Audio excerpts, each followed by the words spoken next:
leaders are becoming increasingly unpopular, from France to Germany to Canada, so it's not unusual that in the UK, our Prime Minister Rishi Sunak is not very popular at the moment. There's also lower trust for all the parties compared to in the past. Hi, 大家好，我是戴舒萱，我来自英国，欢迎回到我的频道。今天是2024年英国大选结果公布日，你可能会想知道这对英国将会带来什么影响。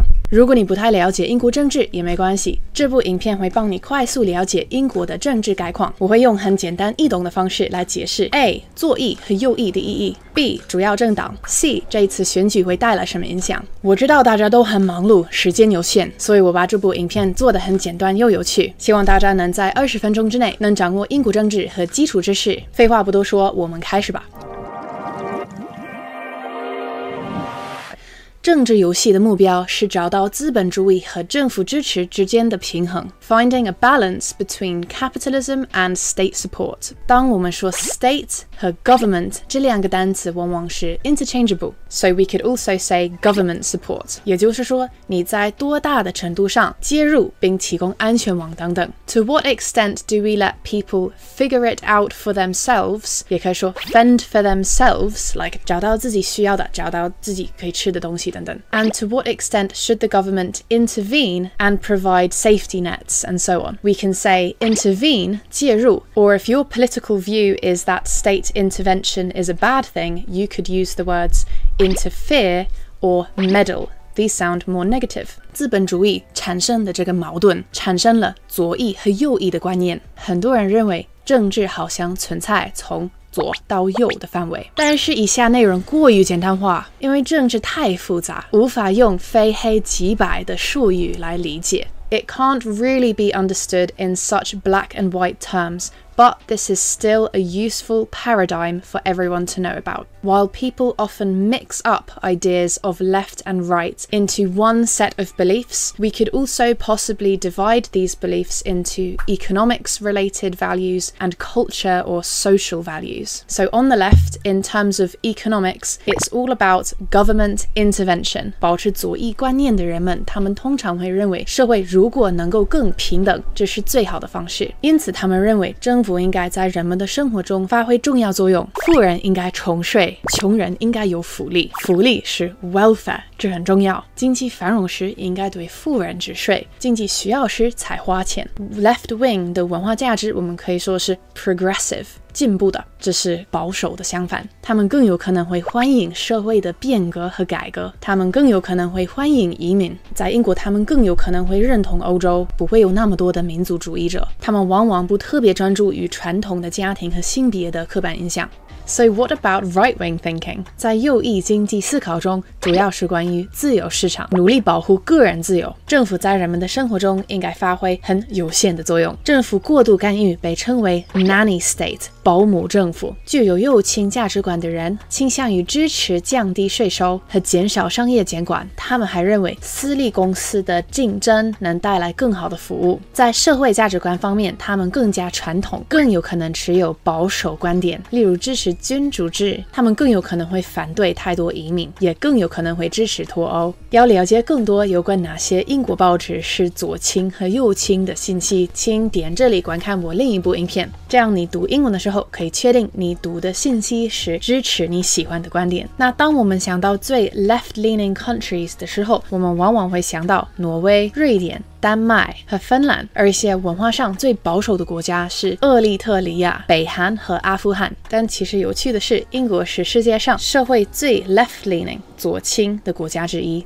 So in this graph, we can see that the UK was ranked one of the most socially liberal countries in the world in 2023. We come fourth in culturally liberal views only after Sweden, Norway, and Germany. That means that most people can accept things like abortion, having casual sex, homosexuality, and euthanasia, among other things. Now, what we've found recently is that some people have different views on different sides of the spectrum spectrum about different issues, and that might mean that they're dissatisfied with the options presented to them when voting. A typical example is that someone might be left-wing economically, but they're still opposed to immigration. Another thing worth mentioning is that the parties themselves have also shifted, with most parties becoming more centre-leaning and holding views on different sides of the spectrum about different things. 但大多数人仍然从左翼到右翼的角度思考，并且有大概的思考，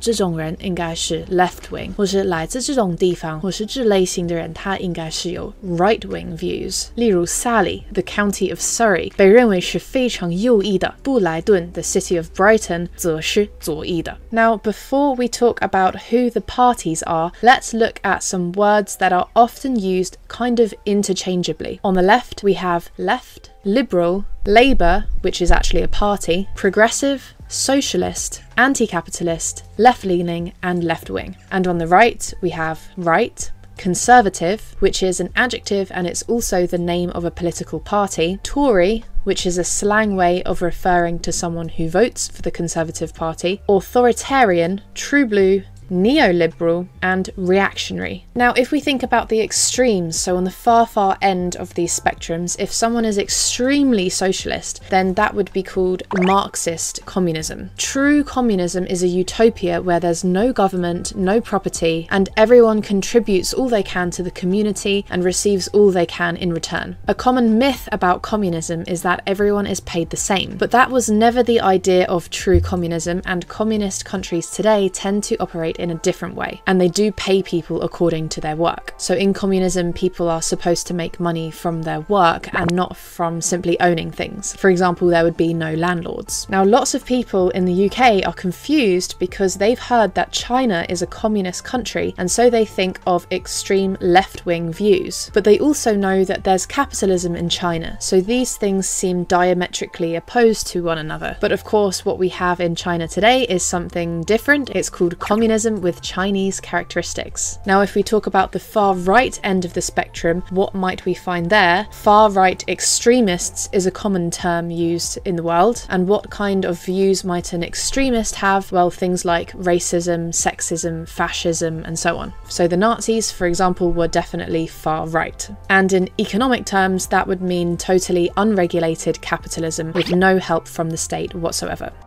Now that we've got that out the way, let's talk about the different political parties. 英国最大的两个政党是工党和保守党 Labour and the Conservatives. 这里我们可以看到2019年的大选结果，然后在右边是4天前的预测，也就是2024年6月19号. So from this we can see that Blue, which is the Conservatives, won a huge number of seats in our last election, and in this election it's predicted that Labour will win back most of those seats. In this graph we can see how people have voted over time since 2017. So again, Conservative peaked around 5 years ago, and now Labour is peaking again. Parties that are generally considered to be left-leaning are Labour, the Scottish National Party, also known as SNP. They had big winnings in Scotland in our last election. Green, which tend to support environmental concerns and currently only have one seat, which is in Brighton, my hometown. We're hoping that we can keep that seat in Parliament this year and maybe gain some new ones. There's Sinn Féin in Ireland, Plaid Cymru in Wales, and the Liberal Democrats, which are much more centre-leaning usually. On the right, we have, of course, the Conservatives, Reform UK, the UK Independence Party, also known as UKIP, who played a large role in the Brexit campaign, and the Democratic Unionist Party in Ireland. 大家一定要看到最后，我等一下给你解释工党赢选举对英国可能会产生什么影响。Now, I just want to reiterate with this graph that the parties are not always exactly black and white, like I've just said them. For example, in one source I found the policies from Labour and the Liberal Democrats are actually more right-leaning this year. Now let's talk about how different types of people in the UK tend to vote. To oversimplify things, young people tend to vote left and older people tend to vote right. Also, people who've graduated from university tend to vote left, and people who have only finished school and not gone to university, which we call school leavers, tend to vote right. 年龄、地理位置、教育和职业背景是某人投票的前强大预测因素。Now, on this point, there's a trend that people are voting right later and later in life. So they're becoming older before voting right. And also, education has a stronger relationship with voting choice more than any other demographic or variable apart from age. A trend with education is that before 2016, school leavers tended to vote Conservative and graduates tended to vote for Labour.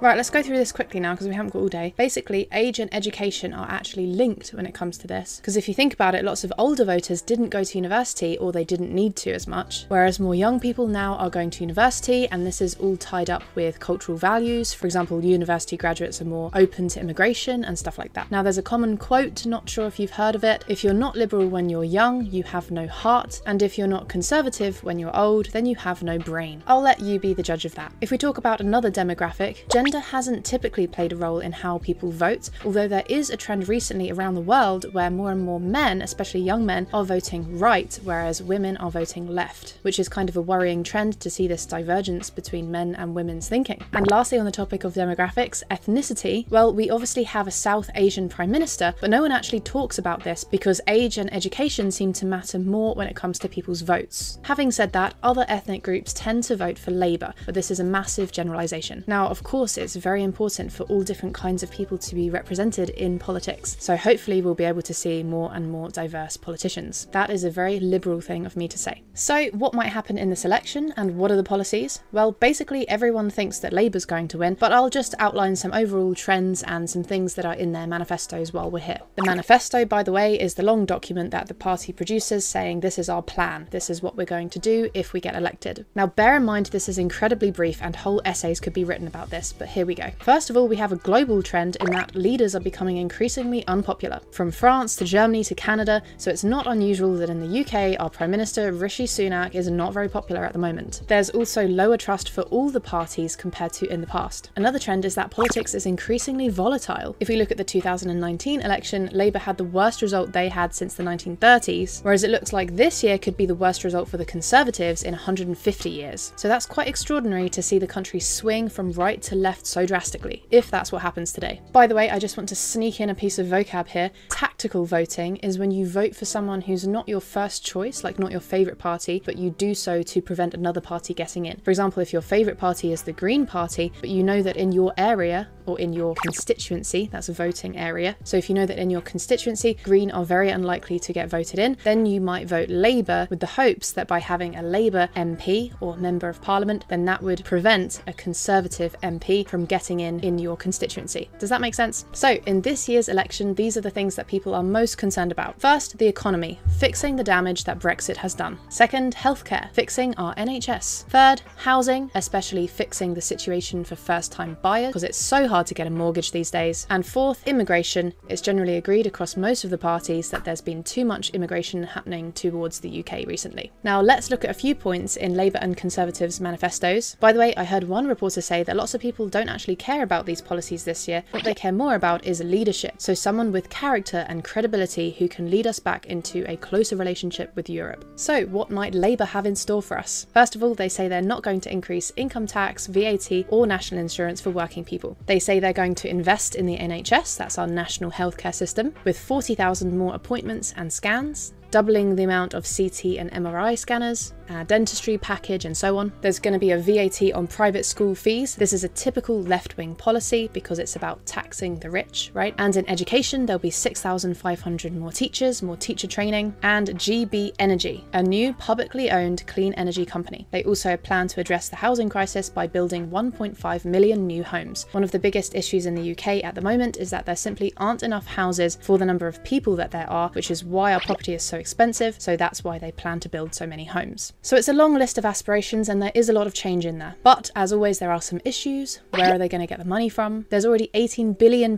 worth of cuts, which the Conservative Party already put in their forward spending plan and Labour agreed to it. So if Labour wanted to avoid those cuts, they'd have to find it elsewhere. Some people think that Labour are boxing themselves into an austerity budget. Austerity means a period of lower spending, and for obvious reason, lots of people don't like that. Now you might be wondering, why don't we just have a more Swedish system with higher taxes and higher spending? Well, that might be a good idea, but the parties believe that that's not where the public is, and of course they need to win the public's votes. Onto the Conservatives' manifesto. Let's whip through these because they're probably not going to get in anyway. They had mandatory national service for 18-year-olds. That means that 18-year-olds would have to go to the army. Very unpopular. Tax help for the self-employed. I could get behind that. Help to Buy scheme, providing first-time buyers with a loan. Tougher sentences and new prisons. No more low-quality degrees. Increased defence spending. And a triple lock on pensions to match inflation. So what have the Conservatives done well over the last 14 years that they've been in power? Well, they have reduced tax for a lot of people, and they have increased literacy through a phonics program. Lots of people are saying, though, that the biggest problem with their manifesto is about immigration. They're saying that they're going to keep a lid on it, but actually they've been letting over 700,000 people into the country this year and last year, which most people agree is far too much. A better number would be in the tens of thousands of people. So you might be wondering, what's the point of all this politics stuff anyway? We just seem to switch between the same two parties every year. Is anything actually happening? Is anything really changing? Well, this is a big reason why lots of people in the UK are disillusioned by politics, as I'm sure they are in many other countries. But what this system does do, it forces the parties to challenge each other and to fight for what the people want. So even if sometimes it feels like a lot of promises that aren't coming true, by the way, you can say that politicians don't deliver on their promises, or they don't follow through on their promises, or you can just say they have a lot of empty promises. But there's only so long that a party can do that before they're going to get booted out and replaced by someone else. So it's supposed to protect against corrupt leadership. Whether our system does a good job of that, and whether frequent changes in leadership are good for our country, are a matter worth considering. And it's probably about finding a balance. So what do you think about our system, and how does it compare to the system in your country?